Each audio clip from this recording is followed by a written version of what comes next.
ఎవ్వరు లేని ఒంటరి జీవికి తోడు దొరికిందని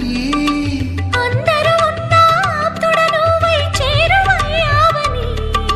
జన్మకు ఎరుగని అనురాగాన్ని పంచుతున్నావని జన్మలు చాలని అనుబంధాన్ని పెంచుతున్నావని శ్వాసతో శ్వాసే చెప్పెను మనసుతో మనసే చెప్పెను ప్రశ్నతో బదులే చెప్పెను నేను